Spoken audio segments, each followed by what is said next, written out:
नमस्कार, मैं हूँ रविकांत कुमार। उर्मिला अग्रवाल उर्फ मुन्नी दीदी के नाम से मशहूर हैं। उनकी कहानी आज इसलिए बतानी ज़रूरी है चूँकि खुद का चेहरा आग में झुलस कर जल गया, लेकिन आज वो हज़ारों लड़कियों के चेहरे पर निखार लाती हैं और इस निखार लाने के साथ-साथ जो है सैकड़ों लड़की के जीवन में भी निखार लाई है, इसलिए कि उन्हें ब्यूटी पार्लर की जो प्रशिक्षण है, वो प्रशिक्षण यहाँ पर दिया जा रहा है। उन्हें प्रशिक्षित करने के बाद वो रोज़गार भी खुद की कर रही है। तो सबसे पहले न्यूज़ 18 में आपका बहुत-बहुत स्वागत। नमस्कार। सबसे पहले कैसी ये घटना हुई? मैं 4 साल की थी जब मेरे साथ ये घटना हुई थी। मैं बहुत छोटी थी इसलिए बहुत अच्छे से तो नहीं जान पा रही हूँ।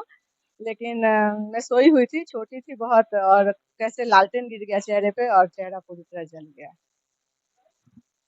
चेहरा जलने के बाद अ, निश्चित ही जो समाज में होती है बेटियों के लिए दिक्कतों का सामना करना पड़ा होगा। कितना दिक्कत का सामना करना पड़ा और उस समय किन-किन लोगों का भरपूर समर्थन मिला? दिक्कत तो आई ही, इलाज भी बहुत लेट से स्टार्ट हुआ मेरा। पढ़ाई की उम्र भी थोड़ी-सी आगे बढ़ गई थी। लेकिन हाँ, परिवार का सहयोग बहुत ज़्यादा मिला और लेकिन समाज का उतना नहीं मिला क्योंकि बाहर निकलने पे एक लड़की ऊपर से एक जला हुआ चेहरा, दिक्कत होती थी मुझे, अपने आप में कॉन्फिडेंस नहीं आ पाता था। जब मेरी पढ़ाई खत्म हुई तो मुझे लगा मैं अब कैसे जाऊँ बाहर, कैसे बात करूँ, अपने आप में उतना आत्मबल मेरा मजबूत नहीं था। फिर मेरे दिमाग में आया कि मैं घर बैठकर ही कुछ काम करूँ, जो कि सिर्फ़ महिलाओं से हो और महिला मेरी दर्द को समझ सकती है। तो मेरे दिमाग में अचानक से आया कि मैं पार्लर का कोर्स करूँ। उस समय ब्यूटी पार्लर का उतना चलन था भी नहीं। जब आपका चेहरा खुद का जला हुआ था और उसके बाद जब आपने कहा कि पटना में प्रशिक्षण लिए, मधेपुरा में एक दोस्त थे, तो आप और भी कहीं ले सकते थे, लेकिन वो प्रशिक्षण का दौर कैसा था? कैसे आपको वहाँ मिला? प्रशिक्षण के समय थोड़ी कठिनाई आई मेरे पास क्योंकि मधेपुरा में भी मतलब कि नहीं कोई उतना सिखाना चाहा, भले एक ही तो था। पटना गए तो पटना में भी मुझे यही कहा गया कि आप कुछ और क्षेत्र चुनिए, इस क्षेत्र में आपको दिक्कत आएगी क्योंकि ये सुंदरता का क्षेत्र है। तो मैंने कहा नहीं, अगर यही है तो ये तो और चैलेंज की बात है, मैं इसके एक्सेप्ट करती हूँ। मुझे इस तब और ज़्यादा लग गया कि मैं कर देखती हूँ मुझे कितनी दिक्कत आती है, लेकिन मुझे मधेपुरा में कोई दिक्कत नहीं आई। हाँ, कुछ कस्टमर्स को लगता था, कभी कोई डर जाती थी या कोई, लेकिन वैसी दिक्कत नहीं आई कि मुझे चलाने में दिक्कत हो। और ये एक भ्रम टूटा लोगों का कि सुंदर ही लोग ये काम कर सकते हैं। कोई क्षेत्र में ये कोई मायने नहीं रखता है कि बस आपका काम देखा जाता है। आपकी सुंदरता, अगर सुंदरता की बात होती तो मेरा पार्लर कभी नहीं चलता। लेकिन मैं अगर बहुत कामयाब हुई हूँ तो ये तो बात बिल्कुल ही गलत है। ये तो उदाहरण मैं हूँ इसकी। पढ़ाई आपने कहाँ तक पूरी की? आपने कहा कि 4 साल की उम्र में आपका चेहरा जल गया, उसके बाद पढ़ाई आपने मैं बीए की हूँ, हिस्ट्री ऑनर्स है मेरा, लेकिन पढ़ाई से मुझे लगा कि मैं जॉब के लिए बाहर निकलना मेरे लिए संभव नहीं था कि मैं जाके इंटरव्यू दूँ, क्योंकि उतना मेरा कॉन्फिडेंट लेवल हाई नहीं था। क्योंकि फिर इसलिए मुझे लगा मैं घर बैठकर कुछ करूँ, क्योंकि मैं बाहर जाते ही नर्वस हो जाती थी।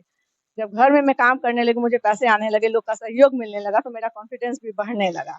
कुछ लोगों ने बहुत सहयोग भी किया है, मैं मधेपुरा के काफ़ी लोगों ने मेरा सहयोग किया। घर में तो किया ही गया है, लेकिन बाहर के लोगों ने भी बहुत किया है सहयोग। तो फिर पार्लर चलने लगा और बहुत मेरी स्टूडेंट लोग आने लगे, मैं प्रशिक्षण भी देने लगी। मैंने बहुत लोगों को सिखाया, करीब 150-200 के करीब लड़की महिलाएँ सीखी हैं, विभिन्न क्षेत्रों से।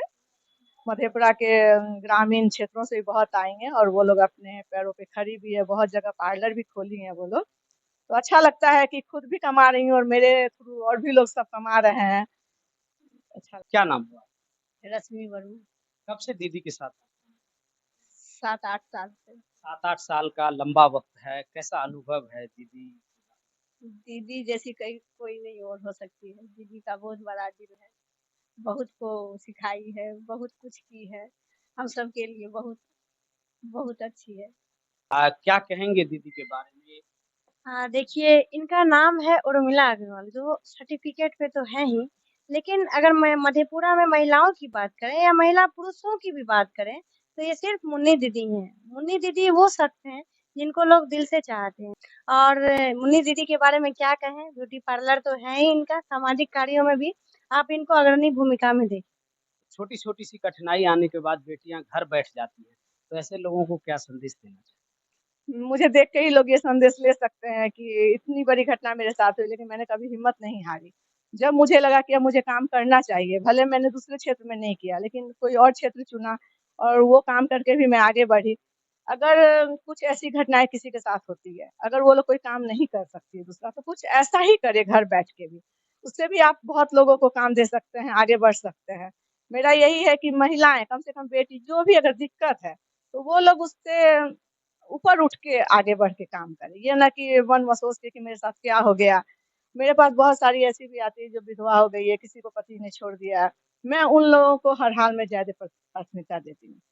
जो कोई सक्षम है तो वो तो है ही, लेकिन जिसको दिक्कत है, मेरी ये कोशिश रहती है कि वो ज्यादा से ज्यादा सीखे, वो डिपेंड ना हो दूसरे पे। खास करके जो पीड़ित महिलाएं हैं, उन्हें आप आत्मनिर्भर बनाने का मेरा मेरा यही एक मेन है कि वो पीड़ित महिलाएं हैं जो किसी भी वजह से हो, उनको दिक्कत है और मतलब पैसे की, रोजगार की, तो वो लोग सीख सकती है या मेरे पास भी रोजगार कर सकती है। जहाँ तक होता है मैं मदद करती भी हूँ और आगे भी करती रहूंगी। घटनाओं के बाद लोग थक हार कर घर बैठ जाते हैं। ऐसे में एक नजीर बनकर के मुन्नी दीदी मधेपुरा ही नहीं बल्कि इस कोसी क्षेत्र में उभर करके आई है, और इनका नाम खास करके महिलाओं और जो खास करके पीड़ित महिला होती हैं उनके जुबान पर सबसे पहले आती है। और यही वजह है कि मुन्नी दीदी अपने जो कमाई है उनका एक हिस्सा सामाजिक कार्यों में भी बढ़ चढ़ कर खर्च करते हैं। बाकी इस वीडियो के बारे में आप क्या सोचते हैं, कमेंट बॉक्स में जरूर बताइए।